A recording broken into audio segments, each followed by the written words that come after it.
Since the 1950s, Seventh-day Adventists have become some of the most highly studied populations in the world. More than 140 scientific papers have been published, using tens of thousands of Seventh-day Adventists as subjects.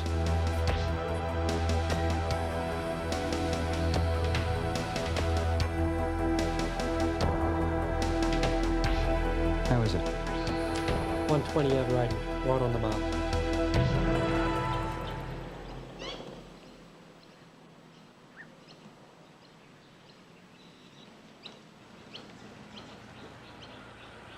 And the singular cause of all this attention, it's the discovery that the Seventh-day Adventist lifestyle leads to increases in life expectancy of 6 to 8 years and a dramatic reduction in premature death rates from all causes, including the two leading killers in Western society today, heart disease and cancer.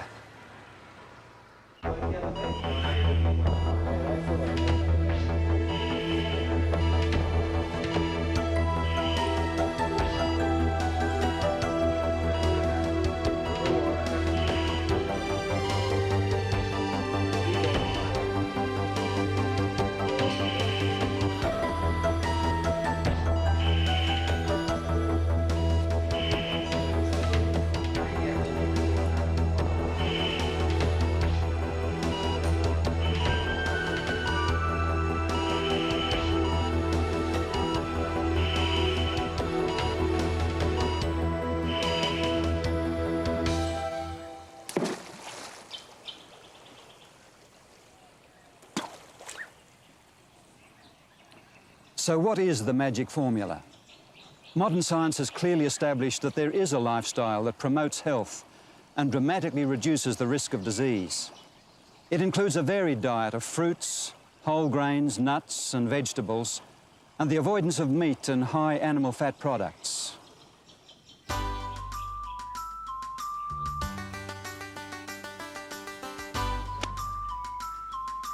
But equally important are adequate sleep, exercising in the open air, drinking plenty of water, and abstaining from the use of tobacco, alcohol, coffee, tea, and other drugs.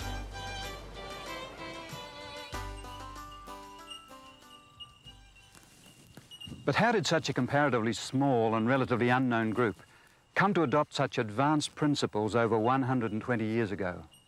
After all, midway through the 19th century, no one even understood the cause of disease. Proof for the germ theory was yet in the future. There were no X-rays, aspirin, antibiotics, or antihistamines. Diphtheria, yellow fever, typhoid, cholera, and smallpox flourished. Tuberculosis, known as the White Plague, was the leading cause of death in the urban northeast of America and was accepted as a form of divine affliction. Malarial fever, called the ague, was considered a normal condition of westbound settlers. But even more bizarre than the diseases themselves were their supposed cures. To relieve their patients' sufferings, physicians prescribed calomel, or chloride of mercury, strychnine, arsenic, mercury, saltpeter, opium, alcohol, and tobacco. Many physicians denied their patients water both internally and externally, while others performed amputation with anything but rust-free implements and without the benefits of anesthetics.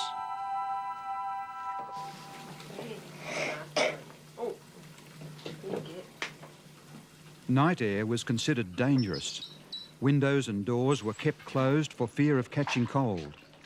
Blinds were drawn to avoid fading the furniture, while urban dwellers rarely exercised or bathed.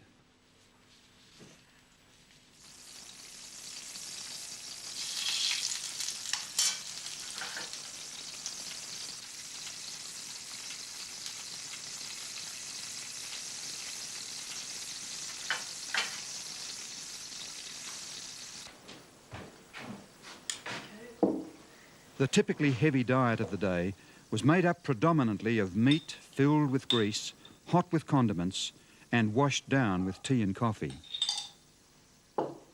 Most people ate large quantities of food at any hour of day or night. The use of tobacco was widespread. even being defended by many physicians as a stimulant to the lungs, and its smoke a cure for bronchitis.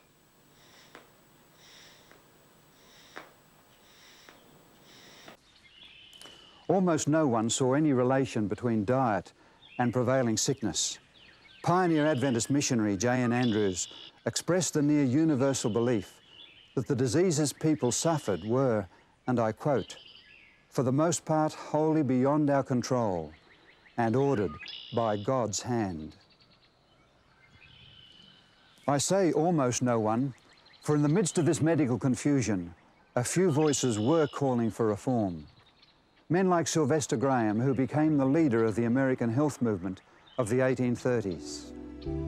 He called for a return to nature and natural methods of healing, and recommended a simple diet, including vegetarianism and especially whole wheat products. Food was to be prepared as free from spices and stimulants as possible.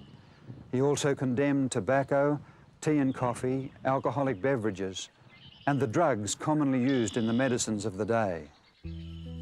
Though his reform crusade floundered within 10 years, others soon took it up with renewed enthusiasm.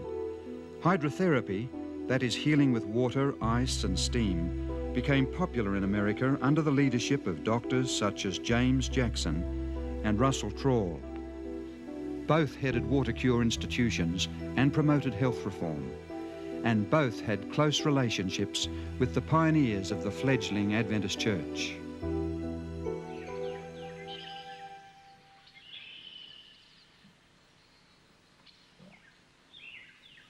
Here in the state of New York in 1858, Dr. James C. Jackson established his home on the hillside above the town of Dansville. It was the most successful of all the water cure institutions. Jackson published a monthly periodical, Laws of Life, outlining his views. Strongly opposed to the drugs prescribed by his fellow physicians, he treated his patients with natural methods and remedies. He especially emphasized the idea of obedience to natural law and taught that to obey nature is to live. He believed that mistreatment of the body also affected man's moral capacities and therefore weakened the character. During the 1840s and 50s then, there were movements for reforms in health. Yet at the same time, there was also appalling general ignorance and carelessness regarding health and hygiene among most of the population in America. It was at such a time that God chose to alert the Sabbath-keeping Adventists of his concerns for everyone's health and happiness. As in Bible times, he used the prophetic gift.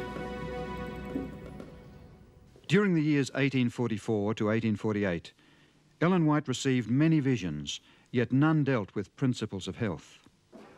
But in the autumn of 1848, she was shown not only that tobacco was injurious to the health, but that tea and coffee were also harmful.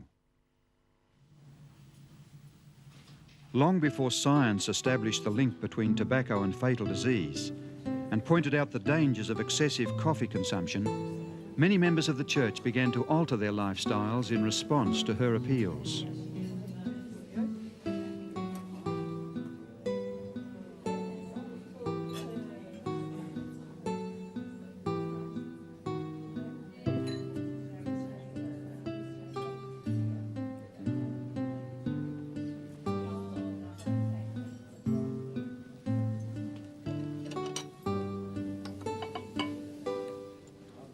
During the years following 1848, the pages of the church's paper enthusiastically reported about battles to give up tobacco, tea and coffee.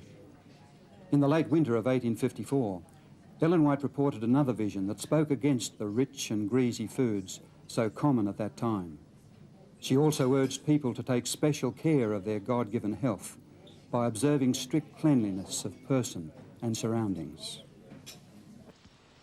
The town of Otsego is situated about half an hour's drive by car west of Battle Creek. Early in June 1863, James and Ellen White and a number of friends travelled to Otsego and came to this home, which belonged then to Aaron Hilliard. During the Friday evening family worship, Ellen White began to pray for her husband, who was then in poor health, and depressed about conditions in the church at Battle Creek. While praying, she was given a vision which was to make a most significant impact upon the Seventh-day Adventist Church and its message to the world. In her vision, Ellen White witnessed the role flesh foods have played in the decline of the human race from the time of Adam. Pig's flesh was denounced in particular, but all other kinds of meat were also blamed. The vision also spoke against the use of alcoholic drinks, spices, and rich desserts. Tobacco was described, and I quote, "a poison of the most deceitful and malignant kind." Remember, this was 100 years before the famous United States Surgeon General's report, Smoking and Health. You like milk? Yes. Got it all over your lip. Tea and coffee, she said, had effects similar to those of tobacco, but to a lesser degree. Eating too much even of good food and snacking between meals or just before bed were shown to be distinctly unhealthful. In the treatment of disease, she saw the terrible effects of the drugs of the day, arsenic, strychnine, calomel and others. She said that poisonous drugs could also cause birth defects, a fact tragically confirmed by later scientific studies.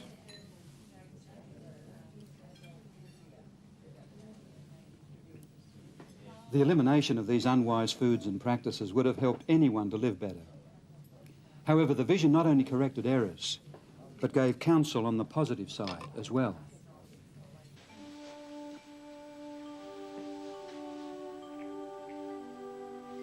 She stressed the importance of drinking lots of water, exercising regularly out of doors, bringing sunshine and fresh air into the home, and bathing daily.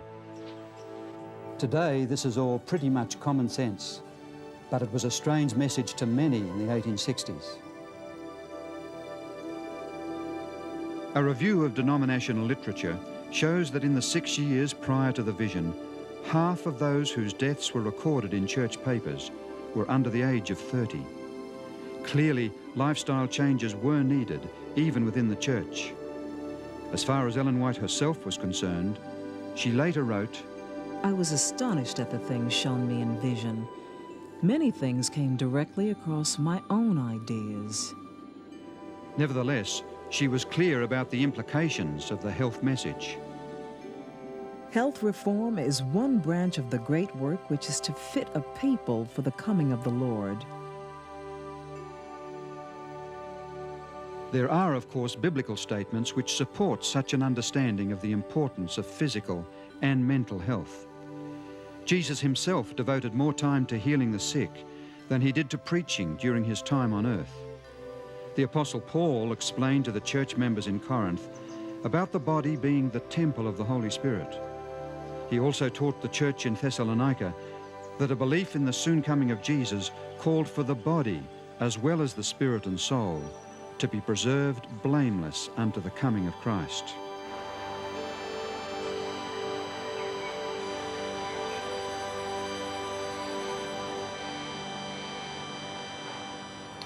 It's not difficult to see that Ellen White's concepts merely serve to magnify the biblical view that each person is accountable to God for the preservation of health. But how much did she rely on her contemporaries for her information? Ellen White declared that she did not read any literature on health or know of Dr. Jackson's magazine, The Laws of Life, before the vision. Because of her busy schedule, she did not publish the first account of the vision until 1864. It was not until after this that she turned to some of the current books and journals on health, and as she said, I was surprised to find them so nearly in harmony with what the Lord had revealed to me. She carefully selected extracts from these journals that were consistent with what she'd been shown in vision and included them in her publications on health in 1865.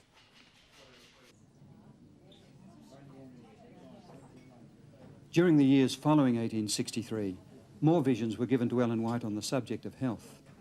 It is obvious that they prevented her from promoting the ideas zealously advocated by some writers, since proved to be false. Dr. Trawl, for example, totally banned salt and sugar on the grounds that salt was a mineral poison and sugar was no food at all. Ellen White used a little of both, but warned of their bad effects if used too freely. Concerning salt, she wrote in 1901, "From the light given me by God, salt is actually essential for the blood. The whys and wherefores of this I do not know, but I give you the instruction as it is given me."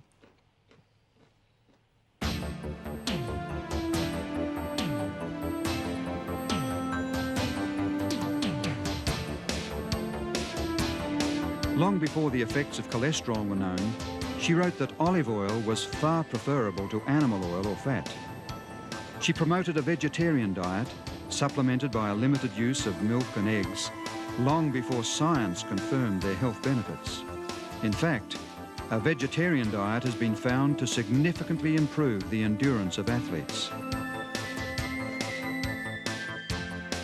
Her concern over refined foods and the use of too much sugar has been amply confirmed by scientific research. And what are the benefits of walking and other exercise in the open air, of water, sunshine, adequate recreation and rest that she so strongly advocated? Who would deny them today? But in Ellen White's day, her messages were not without opposition. Contrary to the medical opinion of her time, she advanced the importance of the function of the mind in the healing process. Today, the science of psychosomatics recognises the vital role the mind plays in conquering disease. So you really don't want to perhaps face work or wherever it happens to be? In June 1982, a joint report was issued by the American Academy of Sciences and the National Research Council entitled Diet, Nutrition and Cancer. It concluded that by making certain changes of diet, a person may substantially reduce the risk of contracting cancer. Reforms suggested include eating largely of fruits, grains and vegetables, and reducing the consumption of fats, salt, sugar and alcohol. Apart from Ellen White's call for total abstinence from alcoholic beverages, this report does not depart in any significant detail from what she herself wrote more than a century before. But what of her own health?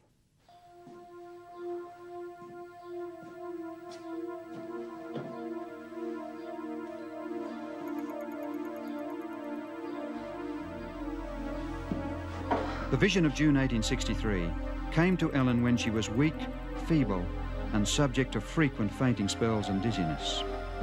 She suffered throughout her life from heart disease and had been paralysed 5 times before 1870.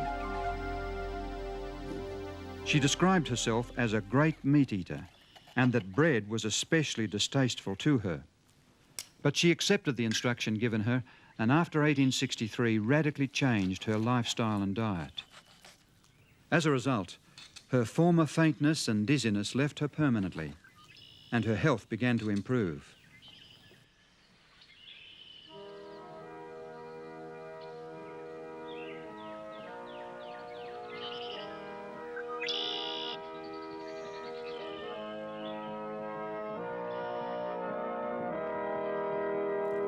A year or two before Ellen White died at the age of 87, Arthur Spaulding, the storyteller and historian, visited her at Elmshaven.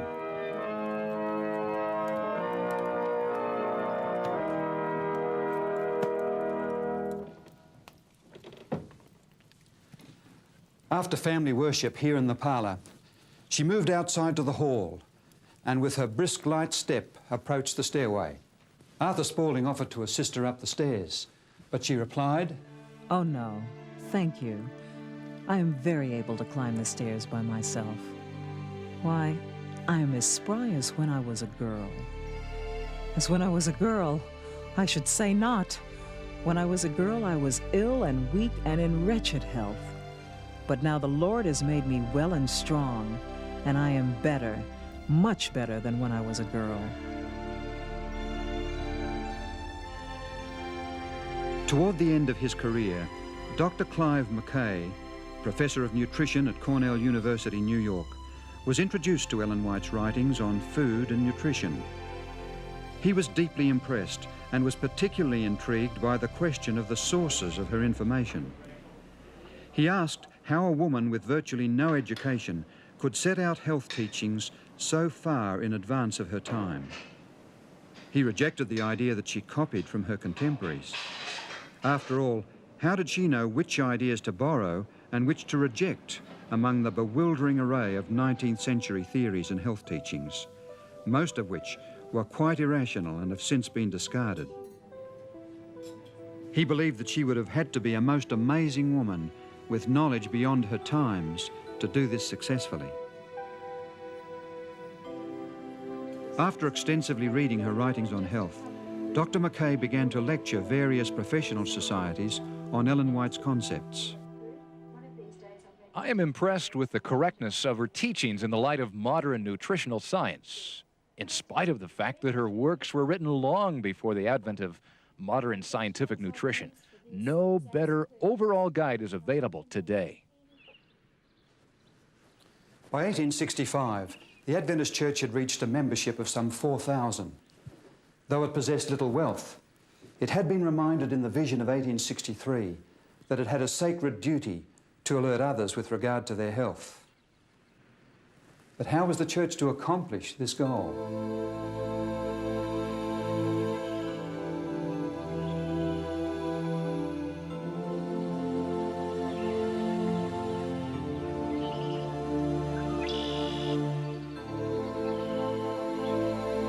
In August 1865, James White succumbed to the burdens and pressures of church leadership and suffered a breakdown in health. His wife brought him here to Dr. Jackson's home on the hillside in Dansville, where he was treated for about 3 months. The Whites had an opportunity to observe the principles of health reform in practice and found much to commend. Yet they regarded some of the principles of healing contrary to the teachings of Jesus. In fact, they received some medical advice that may well have proved fatal in James White's case.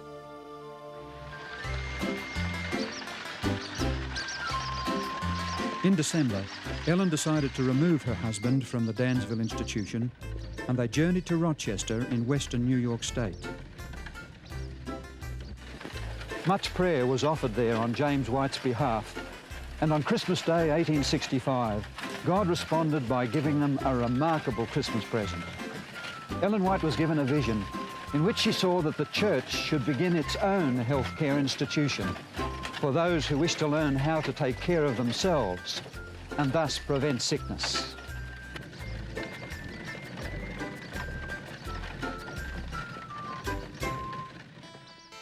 In the following year, a remodeled old house was purchased in the west end of Battle Creek, Michigan, then a flourishing manufacturing town with a population of 5,000.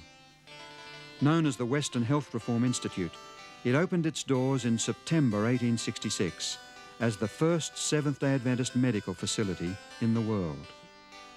Circulars advertising the institution declared that no drugs whatever would be administered. Natural methods of healing such as water, air, light, heat, food, sleep, rest, recreation, etc. would be employed. By food, they meant a strictly healthful diet consisting of fruits, grains and vegetables. In 1875, Dr. John Harvey Kellogg, a recent graduate from America's prestigious Bellevue Hospital Medical College in New York, joined the staff of the Institute. He had been encouraged and financially supported in his medical training by the Whites. In the following year, at the age of 24, he was appointed medical superintendent of the Institute, a position he retained for the next 67 years. In 1877, the Institute became the Battle Creek Medical and Surgical Sanitarium. It was the same year that Louis Pasteur presented his germ theory to the French Academy of Sciences. The face of medicine was about to experience change, and Dr. Kellogg would play a major role. As the reputation of the sanitarium spread, its buildings were considerably enlarged, and by 1885 it was the largest institution of its kind in the world. During the late 1890s, its staff numbered nearly 1,000. Kellogg became widely known as administrator, physician, surgeon, author, lecturer, inventor, and food manufacturer. He kept abreast of all the latest developments in medical knowledge by extensive reading and travelling to Europe to study under the leading physicians there. He was the author of nearly 50 books with a circulation of over 1 million copies. Some were the first authoritative scientific works ever published in America in their respective fields. He founded a medical college and during his lifetime performed more than 22,000 operations, the last when he was 88 years old. His surgical operations were so neat that the Kellogg scar became a trademark. He conducted over 5,000 public lectures to hundreds of thousands of Americans. Dressed in white, he spoke regularly in the sanitarium on the latest medical progress and the system of healthful living he spent his life promoting. He invented many types of apparatus for the treatment of the sick, including this mechanical horse. President Coolidge used one for daily exercise at the White House.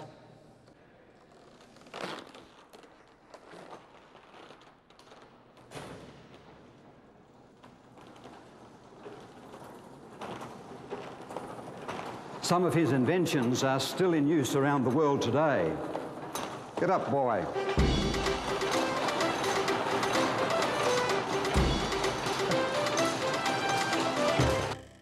Kellogg also developed scores of health foods, including cornflakes, which changed the breakfast habits of millions. After the disastrous fire which destroyed the sanitarium in 1902, Kellogg determined to rebuild bigger and better, although this was contrary to the advice of Ellen White and other church leaders. His new sanitarium still stands in Battle Creek today, but is now owned by the United States government.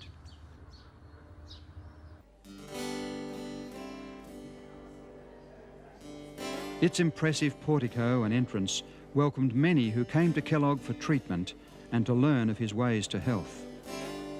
Though he later left the church, he continued to uphold its health principles. Famous visitors during the more than 60 years of his superintendency included industrialist and financier John D. Rockefeller Jr., author George Bernard Shaw, inventor Thomas Edison, Soviet writer Leo Tolstoy, explorer to the polar region Raoul Amundsen, the first woman to fly solo across the Atlantic, Amelia Earhart, and President William Howard Taft, who registered as patient number 100,000. In 1891, Kellogg was asked how the Battle Creek Sanitarium was able to keep 5 years ahead of the rest of the medical profession. Kellogg replied that if something new was advocated, he instantly adopted it if it agreed with the philosophy and principles of health promoted by Ellen White.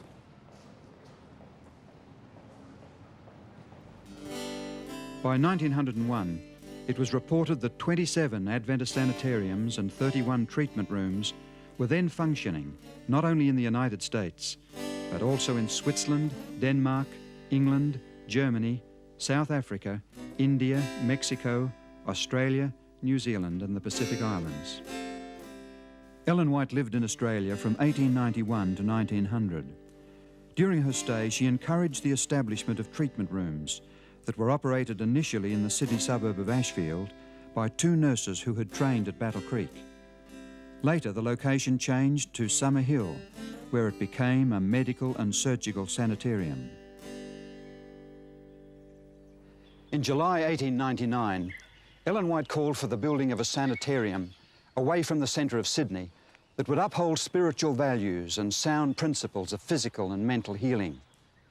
Later that year, she was among the group who travelled from Thornley Station, a northern suburb, by way of the bush track around Dog's Head Rock to inspect a 75-acre property that was the highest land in the Sydney area. During the next few years, a 100-bed sanitarium was built. It was officially opened on January the 1st, 1903.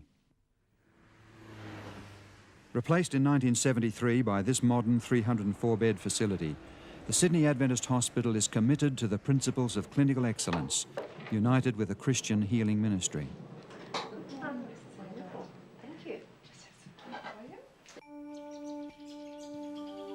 Writing from her home in California in 1905, Ellen White urged establishing more sanitariums in Australia, particularly near Melbourne. In Warburton, about an hour's drive east of Melbourne, a small sanitarium was opened in 1910. It too has developed into a well-operated Christian institution that provides acute care as well as a strong healthcare program emphasising prevention and rehabilitation.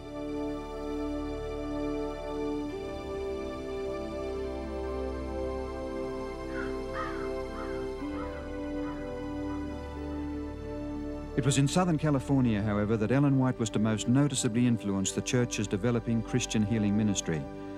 She lived here in her home, Elmshaven, in Northern California, for the last 15 years of her life. During that time, she was given many night visions concerning the work of the church. In one such vision in 1902, God revealed to her that in Southern California, there were unoccupied properties in the country suitable for sanitarium purposes and for sale at a price far below the original cost. Not long after this, a 3-story building on beautifully landscaped grounds in Paradise Valley near San Diego became available for sale. It had been used as a sanitarium and originally cost $25,000, but was now being offered for $12,000 because of lack of water. Negotiations followed for some 18 months until in 1904 the price was lowered to $4,000, far below the original cost, just as Ellen White had predicted. After the property had been purchased, she secured the services of an Adventist well driller, Salem Hamilton. Mr. Hamilton. Ma'am, we've reached 98 feet. Do you realize that it's 10 stories down? Mm-hmm. And we found nothing but dry dirt and sand. Are you sure the Lord wants you to buy this place? I certainly am, Mr. Hamilton. 3 times I was shown in vision that we should secure this property. Well, that's good enough for me, I guess. The Lord wouldn't give us an elephant without providing water for it to drink, would he, ma'am?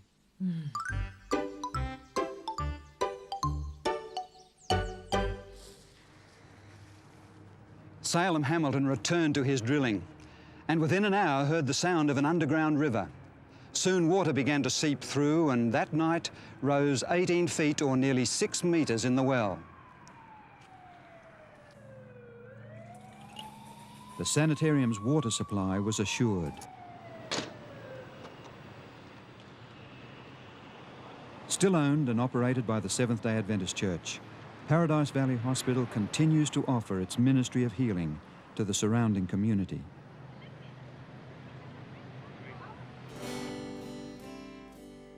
In April 1904, Ellen White urged that a sanitarium should be secured and operated near Los Angeles in some rural district. In Glendale, a suburb of Los Angeles, a 3-story building on 5 acres of land, representing an initial investment of $50,000, was offered to the church for $26,000. In 1904, it was purchased for $12,000, far below the original cost. After its purchase, Ellen White challenged its managers with the words, Spiritual as well as physical healing is to be brought to those who come for healing. words that still motivate the operation of the hospital today.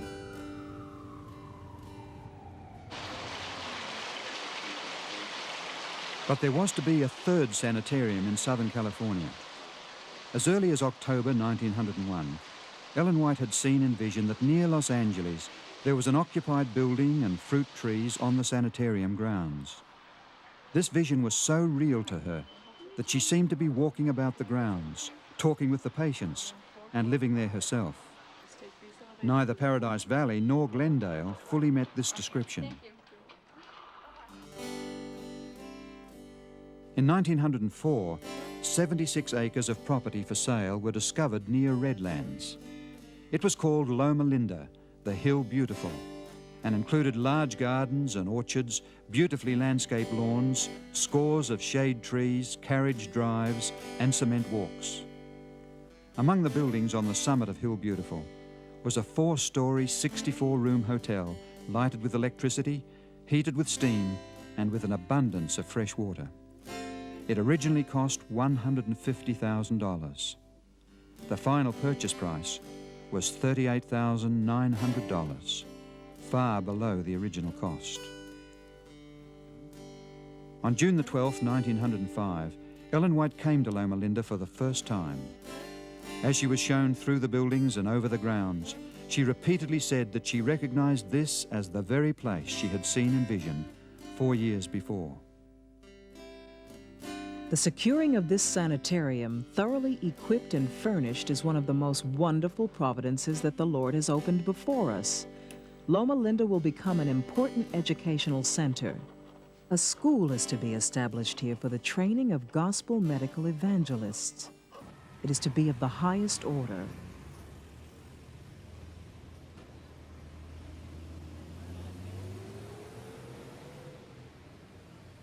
Those who founded it had little money, but they possessed a fortune in faith, faith in God and in His power to bring health and hope to the suffering.